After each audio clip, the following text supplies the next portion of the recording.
വെഞ്ഞാറമൂട് മുസ്ലിം association കോളേജിലെ BTech വിദ്യാർത്ഥിക്ക് മർദ്ദനത്തിൽ കാഴ്ചശേഷി നഷ്ടമായതായി പരാതിയിൽ പോലീസ് അന്വേഷണം ഊർജിതമാക്കി. അടിക്കടി ഈ കലാലയത്തിൽ സമാനമായ സംഭവങ്ങൾ അരങ്ങേറുന്നത് പതിവായതും അന്വേഷണത്തിന്റെ പരിധിയിൽ വരുന്നതായാണ് അറിയുന്നത്. ബിടെക് 2ാം വർഷ കമ്പ്യൂട്ടർ സയൻസ് വിദ്യാർത്ഥിയായ പോത്തൻകോട് ചെങ്കോട്ടുകോണം സ്വദേശി അൽ അമീനിനാണ് 21 കണ്ണിന് പരിക്കേറ്റത്. മെയ് 24 രാത്രി കോളേജിൽ പൂർവ്വ വിദ്യാർത്ഥികളെ ആദരിക്കുന്ന ഇമ്പൾസ് എന്ന പേരിൽ ചടങ്ങ് നടത്തുകയും അതിൽ കോളേജ് കുട്ടികളുടെയും മറ്റും പരിപാടികൾ അവതരിപ്പിക്കുകയും ചെയ്തിരുന്നു.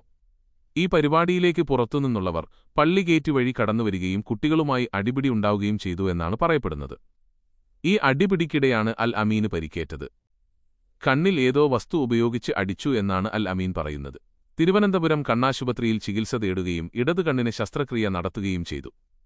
കുട്ടിക്ക് കാഴ്ച നഷ്ടപ്പെട്ടതായാണ് വിവരം.